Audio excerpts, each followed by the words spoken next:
Hi, my name is Carl Azus. It's great to see you this Thursday as we get started on a new show. Here's a sense of what some communities are dealing with in the aftermath of Hurricane Ida. 1. Rescues continue several days after the storm hit. In southern Louisiana, where Hurricane Ida made landfall on Sunday, a lot of people have been trapped by flooding or wreckage from the storm, and rescue crews haven't been able to get to some of the hardest hit areas yet. At least 5 deaths have been blamed on Hurricane Ida. 2. Supplies are dwindling. Officials in a parish southeast of New Orleans say water, groceries, and medical supplies have been depleted and that they won't be readily available. But some who have them, as you see here, are sharing with neighbors. 3. The weather's still a problem. It's hot. Highs could hit 90 degrees Fahrenheit in some parts of the region, but the National Weather Service says it'll feel like more than 100 once you factor in the humidity, and many don't have air conditioning. On Wednesday morning, the power was still out for almost 1 million homes and businesses in Louisiana and more than 36,000 in neighboring Mississippi. Officials say some power outages could last more than a month. To keep the lights and fans on, many people are relying on generators, but those are powered by gasoline, and that's another challenge. Almost 13% of stations in Louisiana are reportedly out of gas. That includes more than half the stations in cities like New Orleans and Baton Rouge. And according to the website GasBuddy, the number of actual outages may be higher than that because these figures don't include the stations that don't have power and can't serve customers. Gas supply problems in this region could contribute to higher prices across the U.S. But the first thing on the minds of those returning home in southern Louisiana is how bad is the damage? When you get your first look at the town of Grand Isle, which sits on a barrier island on the southern tip of Louisiana, you gasp. Utter devastation. Colorful Gulfside homes destroyed. Vehicles still under floodwaters. Most importantly, though, there are no known deaths or injuries here, which is clear evidence how seriously evacuation orders were taken. Grand Isle is a peaceful, beautiful place, and that's why it's so emotionally wrenching right now to see it decimated like this. It's small. Between 700 and 800 people live here year-round. Most of the residents here are in the fishing industry or the oil industry. Yes, there was lots of damage during Katrina 16 years ago, but remember, the eye of Katrina passed over Mississippi. This eye passed over Louisiana. Only a few miles to the west of this very town. Ricky Pokey built this home with his family when he was 19 years old. He is now 58. He and his family evacuated, and he feared what he would find when he came back. His worst fears now realized. Well, Katrina, we had lost our front porches and the steps, but the house was intact, roof was intact, everything was intact.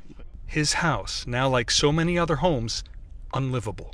I try to get a few things. My wife is wanting me to get some wedding video and stuff from our wedding, and I'm trying to find that right now. I'm so sorry for you guys. Thank you. How are you coping with it right now? Is it disbelief? We trust the Lord, and as He gives and He takes away. So, Ricky says he doesn't plan to rebuild. After almost 4 decades living here, he says he and his wife will move to Kentucky, where they have family. Most residents have not yet been back here. They will face similar decisions, to rebuild or not to rebuild, on this wonderful but very vulnerable barrier island. 10-second trivia. Basaltic, andesitic, and rhyolitic all refer to what? Oceanic zones, magma types, prehistoric eras, or metal bands? These are all types of magma, which become lava when they reach the Earth's surface. For decades, if camera operators wanted to get a shot from the air, they needed to bring their equipment on a plane, a helicopter, or a balloon. More recently, drones have had a tremendous impact on how the media can record video and how they can get it without risking anything but the equipment itself. Close-ups of lava are just the tip of the iceberg. This is the fury of nature, captured by drone photography. I hope I don't lose this drone because the footage is insane. You have a lot of adrenaline. It's like a bird, and you can just fly wherever you want. It's not just any drone. This is the cinematic world of first-person view, FPV.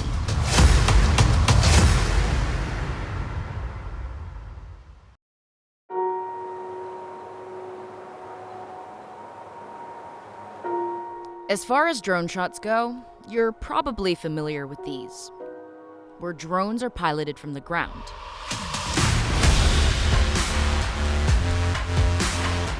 With FPV, pilots fly from the drone's point of view, watching live transmission from a pair of goggles, allowing shots to be more dynamic and fast-paced. You have more access. You're actually floating.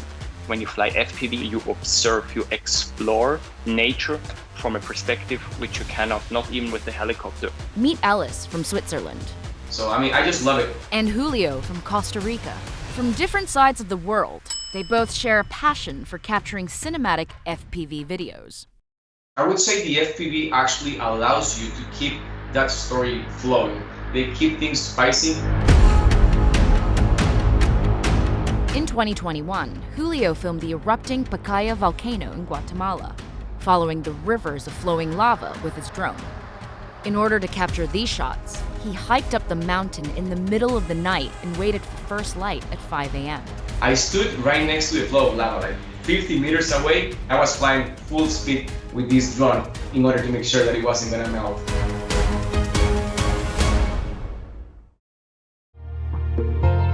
For Ellis, it took years to make it to the Angel Falls in Venezuela, the world's tallest waterfall. Since FPV came out, I told myself I have to go there. To film these sequences, Ellis stood on a boat with a direct line of sight to his flight path. They had to keep the boat exactly in the middle of the river. If they go too much to the left, I have branches of trees blocking my signal. Makes it really hard if you go out 3-4 kilometers. So they had to exactly stay in the same. While it may be easy to get lost in the mesmerizing footage, behind the scenes, filming FPV is harder than it looks. A lot goes into planning the journey. Ellis, for example, has quite a bit of gear. 6 drones, okay, at least 5. The actual flight takes patience and nerves. It's where all pilots must face their biggest fear. I would say like fear, it's like adrenaline. Yes, losing their drones. You were too cocky, you went for the ultimate dive, you just lost your drone, you lost. And of course you lost the footage as well, and you lost $1,000. All I was thinking was, oh, please come back home, please come back home. And every single time it did, so I was super happy. Yeah, every flight is a celebration.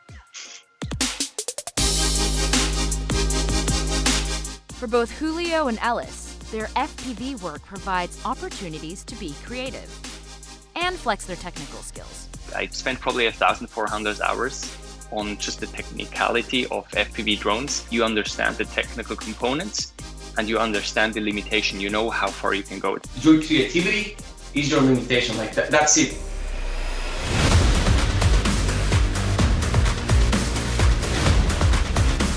From the tops of the Dolomite Mountains, the volcanoes of Costa Rica, the coastlines of the Faroe Islands, to the ancient Mayan ruins of Guatemala, creativity, technical know-how, and adrenaline come together to create the ultimate visual experience.